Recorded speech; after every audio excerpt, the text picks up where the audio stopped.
Quero dar as boas-vindas a todos vocês que nos sintonizam via internet, rádio, televisão, em toda parte do mundo.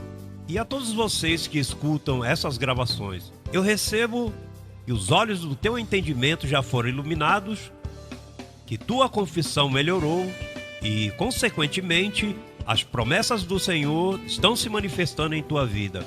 Recebo que a cobertura de anjos cobre vocês e que esta palavra será levada por vocês a outras pessoas. Muito abençoados.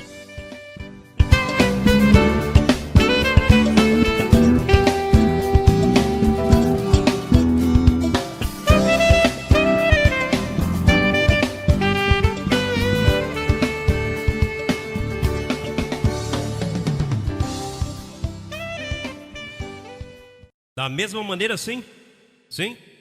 Sempre não se pode cansar disto. Você pode se cansar de qualquer coisa, menos disto. Porque daqui é que nós vivemos, nele nos movemos, e isso é o que nos dá vida. A palavra da graça é como um alimento. Jesus Cristo uma vez disse: não só de pão viverá o homem, dando a entender que há outro pão que faz falta, que é o pão da palavra do Senhor. Bom, pois, hoje temos um tema bem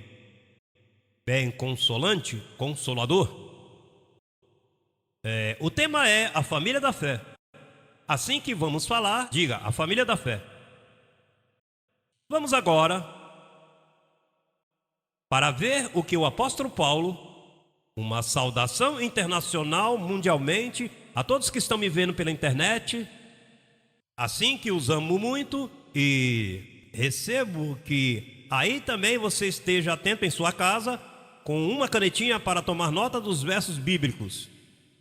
Não nos cansemos, pois, de fazer o bem, porque a seu tempo colheremos, se não desmaiarmos. Assim que, segundo tenhamos oportunidade, façamos bem a todos, e principalmente aos da família da fé. Diz aí aos da família da fé. Aí não diz a família Lopes, aí não diz a família Rodrigues, nem a família de Jesus, nem a família... Ou seja, somos humanos. A família da fé foi criada por Deus.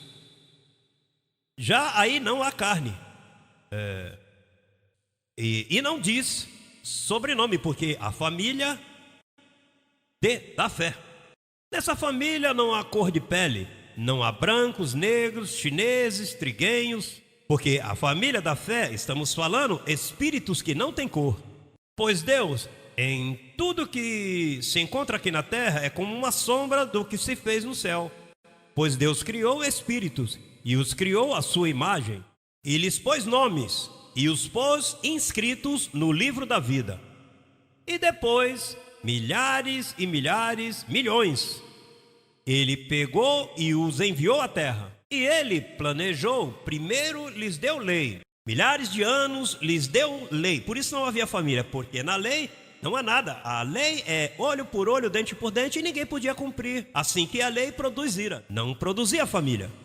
Mas então, quando veio Jesus e criou o Criador da fé, então ele chamou a família da fé. Tu necessitas dessas instruções que eu estou falando? Tu necessitas.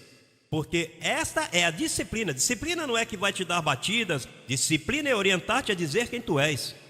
Como um pai disciplina um filho com um pau na mão? Não, primeiro ele diz: olha, meu amorzinho, eu tenho umas metas para ti, eu quero isso, eu quero aquilo, vou te ajudar nisto. Então o filho começa a ver as metas, e então esta é a disciplina.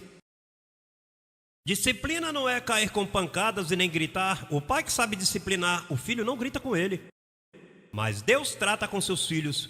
Bom, diz que todos somos participantes. Deus trata com anciões, com cabelo branco, com cabelo negro, cabelo vermelho, verde, de tudo. Ele trata, mas ele e seus filhos não abandona. Tudo que ele trouxe pelo ventre, pela matriz, nunca estão abandonados.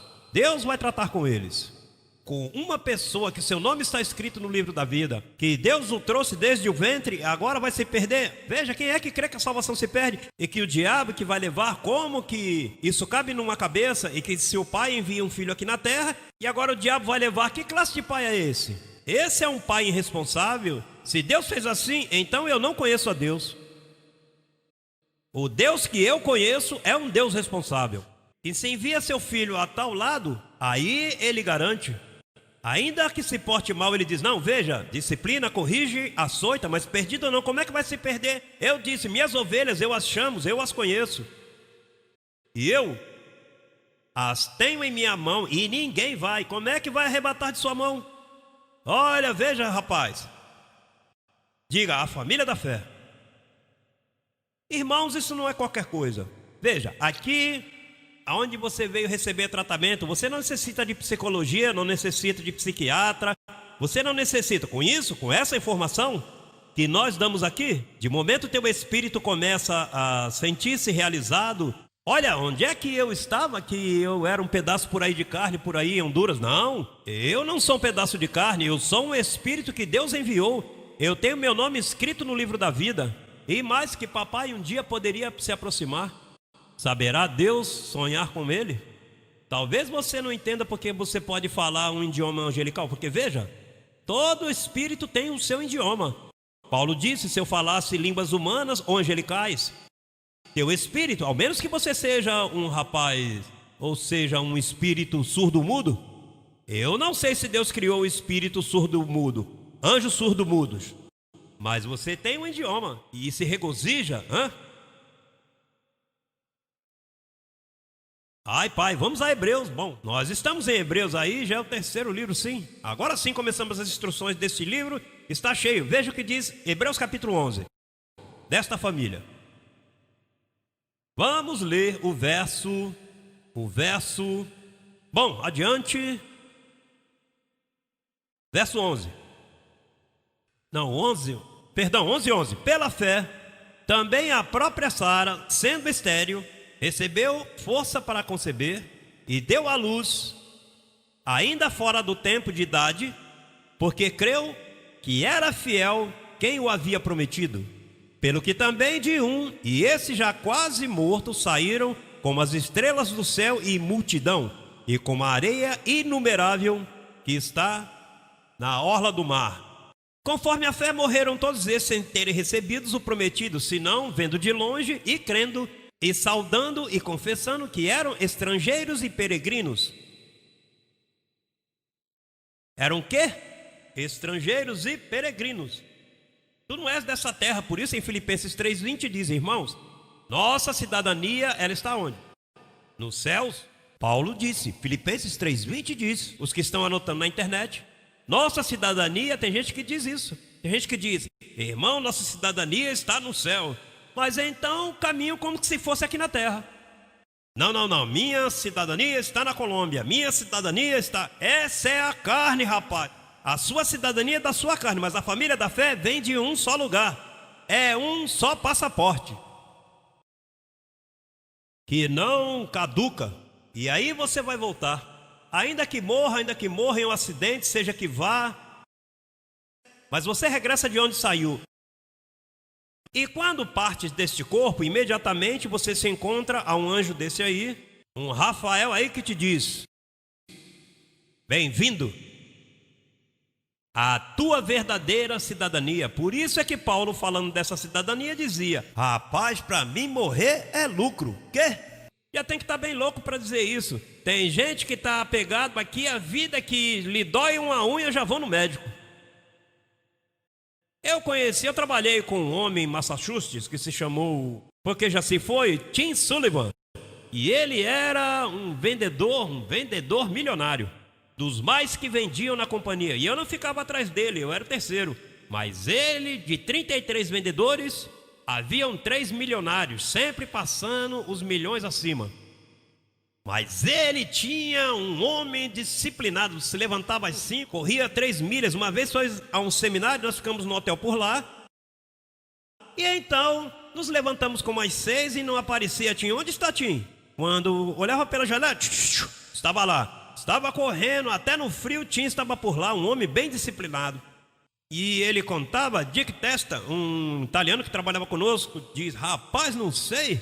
Olha, Tim Sullivan, olha, uma dorzinha já tinha assim, pô, olha o que está acontecendo com o meu dedo. Qualquer movimento. Mas um dia amanheceu morto. Com tudo que se cuidava. Por que que essas metas estavam em carne? Tudo que tem, os que têm impostos à vida em carne, tu és estrangeiro, peregrino, tu és cidadão do céu, tens que pensar assim. És da família da fé, tens que estar pensando assim.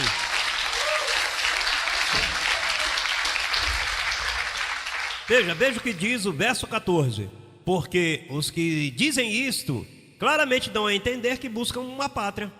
Pois se tivessem estado pensando naquela de onde saíram, certamente teriam tempo de voltar, mas anelavam uma melhor, diga uma melhor, isto é, celestial, diga celestial.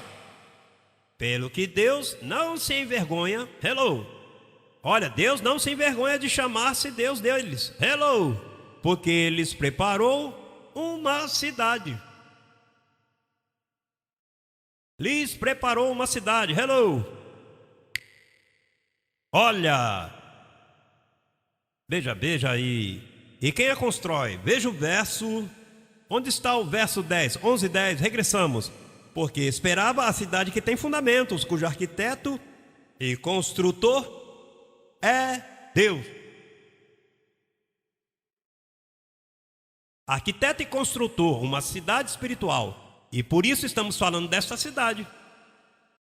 Porque a estamos construindo aqui, em sua cabecinha, em sua mente, em sua mente. Sinônimo de espírito.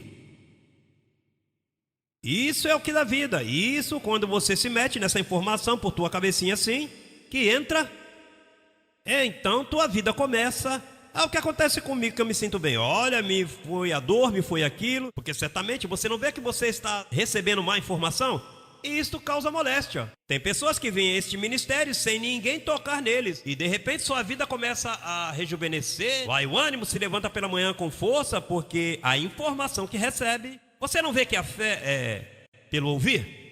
A fé não é pelo ler, é pelo ouvir. Assim que isso quer dizer que a fé chega quando Deus envia o arquiteto para falar. No momento você ouve e chegou a fé a você. Ai, pai, que coisa, hein? Olha, como vai o tempo? Vai bem? Porque ainda me faltam umas coisinhas aqui. Hebreus 13, olha, viajamos aí por todos esses capítulos. Hebreus 13. Vamos ler do verso 7 em diante. Veja. Eu sou pastor de pastores, por isso eu sempre tinha sonho com uma igreja que não tinha paredes. Eu sempre tive um sonho com uma igreja, eu olhava assim e eu não vi o fim. E é que eu sou pastor da igreja, não desta, porque esta não é uma única igreja, isso é parte da igreja mundial que está por todas as partes. Veja o que diz o verso 7. Lembrai-vos de vossos pastores que vos falaram a palavra de Deus. Considerai qual tenha sido o resultado de sua conduta. Olha, tem conduta.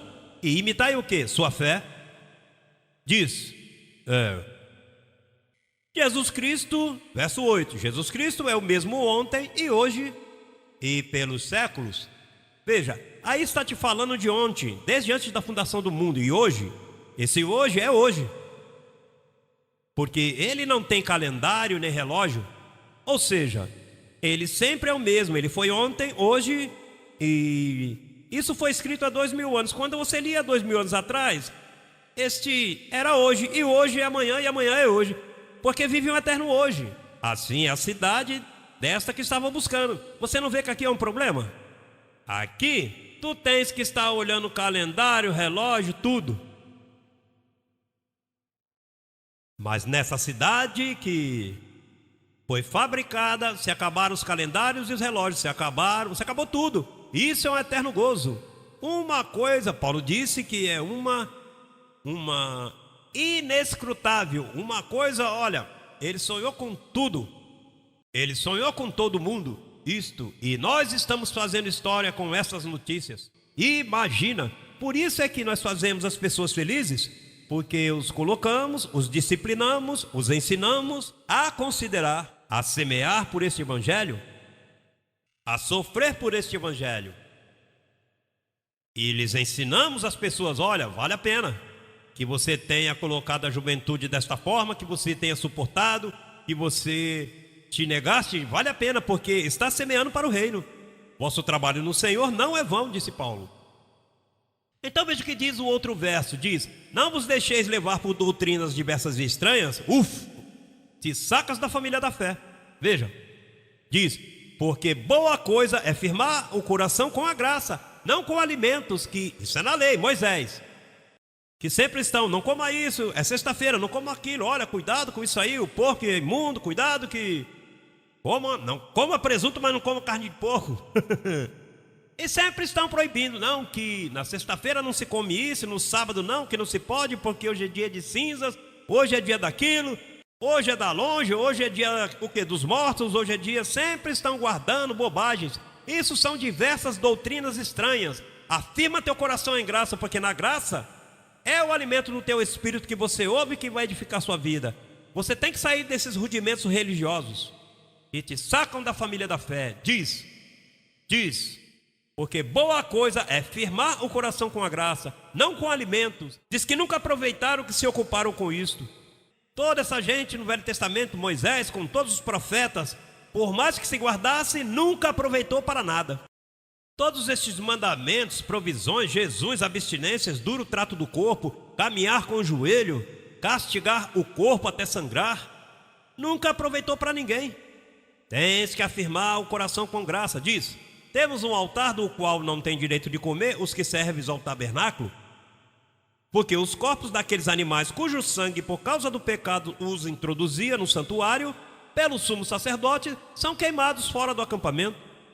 Daí é onde os espíritas diz que sai queimando coisas, como lá no velho pacto derramava sangue, pois hoje eles se passam por aí matando galinha e jogando sangue em todas as portas por aí de seus inimigos para fazer um trabalhinho. Isso é sanganeria. A cabeça está suja, suja toda a casa, e trazem mau cheiro e... Ai, cala a boca, José Luiz. Bom, diz o verso 12: pelo qual também Jesus, para santificar o povo mediante seu próprio sangue, padeceu fora da porta. Saiamos, pois, a ele fora do acampamento, levando o seu vitupério, porque não temos aqui cidade permanente. Voltou a mencionar a cidade, senão que buscamos a que virá. Diga, que virá. Assim que ofereçamos sempre a Deus, por meio dele, sacrifício de quê? Olha, aí não diz adoração, diz sacrifício de louvor, quer dizer, fruto de lábios que confessam seu nome, e de fazer bem, e da ajuda mútua não vos esqueçais, porque dos tais sacrifícios Deus se agrada. Obedecei a vossos pastores, e sujeitai-vos a eles, porque eles velam por vossos bolsos. Eles velam por quê? Velam por quê? Por tua conta bancária, teu estado financeiro, quanto tens, quanto você dá. Isso não são pastores. Esses são criminosos de púlpitos que estão sempre atentos, contando a ovelha. Se eu tenho 100, o dízimo é tanto. Se eu tenho 100, me entra tanto. Não, aqui é vigiai por vossas almas. Quando Paulo usa o termo vossas almas, ele não gosta disso, porque alma significa terrenal, mas está falando dos espíritos que estão metidos no corpo, que tem experiências almáticas, ou seja, tu estava aqui em terra, então a alma é um composto de espírito e teu corpo. Não é que, esqueça de 3, são 2. É espírito em um vaso de barro, tesouros em vaso de barro, mas quando o tesouro se mete num barro, então são almas viventes, que agora Paulo chama espíritos vivificantes, porque já passamos da morte à vida. Mas quando diz aqui que eles velam por vossas almas, é que ele se ocupa que você vá bem. Eu perdi gente aqui, muita gente, porque eu velo por eles. Como é que eu velo por eles? Dizendo a verdade. Olha, e são dizimaços que saíram daqui, dizimavam, pena que às vezes entravam $2.000 na quarta-feira e eu vinha, me davam 3 mil. Um dava mais que toda a congregação. Mas, porque davam tanto, eu não posso comprometer o conselho de Deus, que imagine, eu não estou fazendo acepção de pessoas. Imagine que me diga, quando é que vai passar na minha casa? Me dói muito, quando é que vai passar na minha casa? Mas eu não visito. Se eu não visitei o que deu $5, por que eu vou visitar o que deu 3.000? Porque já o que eu estou mostrando, não, esse aí, mas este aqui dá 3.000, para que siga dando 3.000 e 3.000. Então já estou pastoreando, estou velando o seu bolso, estou velando sua alma. Você tem que ver e não faça acepção de pessoas, porque olha, a pessoa que dá muito e tu atendes demasiadamente, você se dá conta e vai dizer, me atende bem porque eu dou dízimos grandes. Mas cedo ou tarde ele vai dizer, esse homem é interesseiro, se dá conta, cedo ou tarde. Você não vê que ele sabe que você está vigiando sua oferta? Aqui não, aqui eu pastoreio, aquele que dá o que não dá, eu trato todos iguais, porque papai nunca faz acepção de seus filhos. Digo, o pai sempre tem um filho que é aquele que mais, como que atende melhor a pessoa, já tem um jeito melhor, não tem mais como. Mas quando se trata de Deus, todos são iguais, todos são meus filhos. E se a herança tem que repartir igual a todos, a herança sempre parte assim, verdade que sim? Pois esses pastores que Deus põe são, não diz vigiam por vossas almas, não diz investigam, porque olha, há pastores que investigam, olha, por que você não veio domingo? E você vai dizer, porque não me deu vontade de vir, por quê? Não. Uma pessoa investiga, o pastor investiga a sua ovelha, a ovelha tem sua vida privada, A ovelha tem suas condutas, a ovelha tem seus tempos maus, seus tempos bons, tem o melhorzinho. Eu tenho visto pessoas que se portaram tão mal, mas depois se portam melhor. E outros que se portam bem e depois terminam se portando mal. O bom pai sabe que seu filho tem. Todos os filhos são diferentes. Todos os filhos de uma pessoa, um tem um caráter assim, outro tem caráter assado, outro tem caráter assim. O pai que é suposto olhar a cada um para dar afeição a cada um conforme como é o seu sentir. Tu não tratas todos igualmente. No aspecto de maltratar este, comparar, não, que este é teu filho, sim, estudou muito, esse aqui estudou menos. Não, nunca compare, porque cada um tem diferentes profissões e diferentes sentidos. Diga, a família da fé.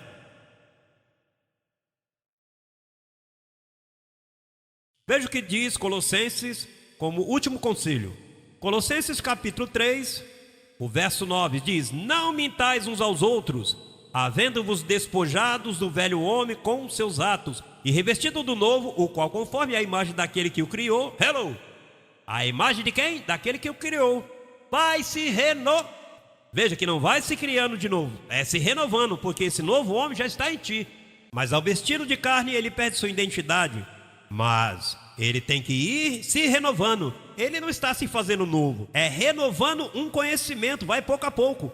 Porque o meu trabalho, igreja, o pastor que instrui, ele vai se renovando. Esse é um trabalho de anos. Esse não é um trabalho de uma semana, de uns meses, 3 meses. Isso é um trabalho que tu notas que vai passando os anos e começa é porque é muita contaminação. Teus pais fizeram muitos danos de ignorâncias da religião, pela influência da política do teu país, a influência dos tios que te criaram, avós.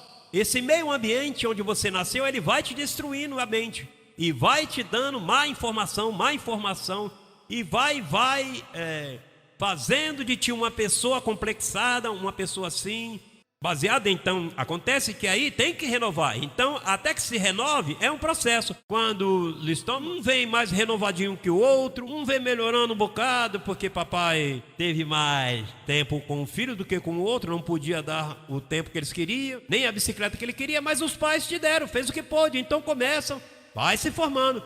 Então, quando você chega aqui à família da fé, tem que despojá-lo de todas essas bobagens que aprenderam. Ele tem que renovar-se até vestir-se do novo homem, criado segundo Deus, não criado segundo uma família carnal. E então, este é um processo, veja como diz, verso 10: e revestido do novo, qual conforme a imagem daquele que o criou, vai se renovando até o conhecimento o quê? Veja, onde não há grego nem judeu, circuncisão nem incircuncisão. Veja, e nós somos a incircuncisão. Nós somos a incircuncisão. Mas aqui já está falando de um plano de carinho, de amor, de família, onde Deus até saca os fatos do meio. Imagine, está falando papai com seu filho. Veja o que diz. Diz, onde não há grego nem judeu, circuncisão nem incircuncisão, bárbaro nem cita, servo nem livre, senão que Cristo é tudo em todos.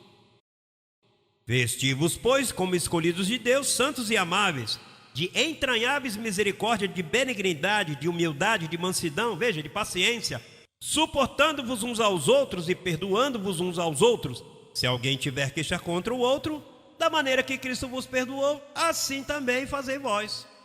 E sobre todas estas coisas, diga, sobre todas estas coisas, vesti-vos de amor, que é o vínculo perfeito. Então,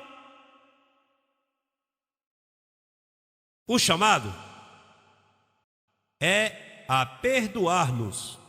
Agora, o problema é, que problema não, problema temos de diferença agora. Mas quando se trata da doutrina, aí Paulo diz, olha o que ele diz. Vamos terminar com isto, Romanos, para que entendas, porque não amaram ao outro, porque não amaram aquele, porque daqui saiu gente.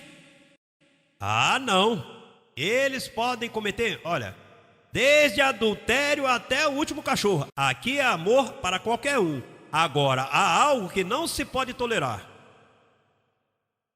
Busque Romanos 16 para que você veja o apóstolo do amor, depois que fala do amor, o sofrido, que o amor é benigno, que o amor tudo sofre, tudo espera. Mas agora o apóstolo do amor, veja, olha rapaz, Paulo, e ele é meu apóstolo. E eu tenho que estar, a mim não se pode encontrar fora do fundamento, pode me acusar de qualquer coisa, mas fora não, aí 100% perfeito temos que ser. Paulo disse, todos que somos perfeitos sintamos uma mesma coisa. E eu não posso sentir diferente do apóstolo. O apóstolo Paulo, esse é meu apóstolo. Ele não é teu apóstolo, mas é meu apóstolo. Teu apóstolo sou eu. Sim, mas ele é meu. Há um só apóstolo para mim que se chama Paulo, porque é daí que eu aprendo. Agora veja o que ele diz, capítulo 16 de Romanos, verso 17. Veja, e olha, coloque aí. Olha, esse Paulo é forte, mas ele tem que se meter em cima do fundamento, não do lado. Eu não posso amar mais do que Deus. Veja o que diz. Mas rogo-vos, irmãos, que noteis os que causam divisões e tropeços contra o quê? A doutrina que vós aprendestes. E que o quê? Que vos aparteis do quê? Tenha cuidado, não ames mais do que Deus, não, porque aquele é boa gente. A mim está que o apóstolo passou, eu não desprezei. Veja, olha, eu suporto como meu papai, até as cãs, eu sou amoroso, tranquilinho. Mas não se pode falar mal, quando você não vê um pastor ou alguém aqui, não é por falta de amor. O que pode fazer para evitar que seja amor? Olha, o que um filho pode fazer para evitar que você o ame? Ah, meu filho cometeu um crime. Ah, lá está preso, está cumprindo 100 anos. Mas é teu filho.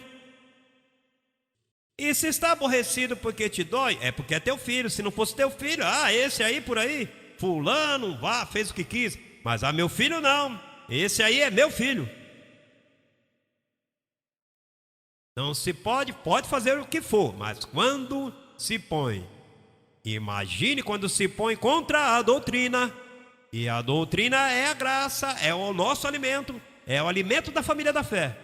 Imagine que teu filho, que teu trabalho, e teu filho espera que tu chegue com a compra para os demais filhos, e o filho pega e joga lá a comida no rio. E você vai dizer, o que é? Você tá um louco? Pode ouvir, como é que você vai jogar o alimento fora? É que, veja o que diz, rogo-vos, irmãos, noteis os que causam divisões e tropeços contra a doutrina que aprendestes, e que vos aparteis deles. Não lhe some graças e nem lhe pegue chamadinhas telefônicas, não, sabe que é porque chegou um momento que o ouvido pode, ai pai. E diz, porque tais pessoas não servem ao nosso Senhor Jesus Cristo, senão a seus próprios ventres, e com suaves palavras e lisonjas enganam os corações dos ingênuos. E depois fala, olha, quando diz aqui, começa com um grupinho, sai daqui, busca um quiosquezinho por aí e começa a chamar os que podem. Não, por que estão fazendo esse quiosquinho? Porque amam o Senhor? Não, porque vê potenciais econômicos. E todos que ficam por lá, e daí, veja, e daí é que milhares de religiões registradas em Washington, porque os batistas do norte não gostam de uma coisa, então vem outro e diz, bom, vamos fazer os batistas do sul. Então a igreja presbiteriana optou por perdoar a fulano. Vamos fazer a igreja presbiteriana da América. A igreja batista não gostou do batismo assim, vamos fazer o batista fundamentalista, batista liberais e pentecostais aqui que não creem, que tem que falar sem língua, tem que falar sem interpretação. Vamos falar uma igreja desejada de línguas. E então se põe a abrir quiosques aqui em Miami e daqui a pouco tem 1000 quiosques abertos por aí. E todos esses desobedientes seguem da mesma forma. Não põe os ouvidos a esta gente, porque a família da fé tem que ser protegida.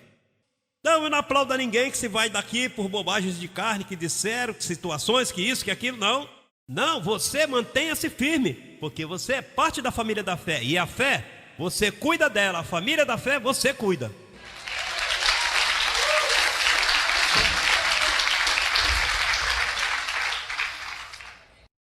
Vamos terminar com uma parábola. Mateus 13, olha, há tempo que não vimos estas parábolas. Está aqui, esta é uma grande verdade que diz aqui, Jesus nos diz sua carne. Capítulo 13. Veja como diz, verso 51. Olha, isso é um capítulo que tem mais verso que... Veja o que diz o verso 51. Jesus lhes disse, entendestes todas estas coisas? Eles responderam, sim, Senhor. E ele lhes disse, bom, já que disseram sim, Senhor, pois ele lhes disse, por isso, todo escriba entendido no reino dos céus é semelhante a um pai, de família. Olha, que saca de seu tesouro coisas novas e coisas o quê? Olha, um bom pai de família vê que no tesouro há o velho pacto e há o novo pacto. Então ele sabe que as coisas do velho pacto não pode trazer porque rompe a família. Então o que eu faço? No tesouro eu tenho todos os dias, olha, isso aqui é de Moisés, e isso é de Pedro, e isso é de João, isso é de Tiago. Meu dever é, como eu sou um entendido, eu não sou nenhum corrupto de entendimento, nem um ignorante. Todo escriba entendido que sabe que há dois pactos e que houve um pacto de morte que não serve, que estão se pregando por aí, metendo lei, metendo Moisés, metendo uma mescla de doutrina. Pois como eu sou um entendido, eu pego o tesouro e vejo, olha, cuidado José Luiz, isso é o tesouro. Mas esse livro é uma maldição, tenha cuidado com esse livro. Que aí há coisas más e coisas boas, aí há dois pactos. Se te turbas, porque a sagrada palavra de Deus, sagrada? Isso sagrado? Isso é morte na panela. Esse livro é o pior livro. Por isso Hitler mandou queimar um montão, porque deu morte. Mas eu não estava ali para dizer, olha, não jogue isso no chão. Aqui há coisas novas e coisas velhas. Eu fico com as novas, porque as novas é o alimento da família da fé.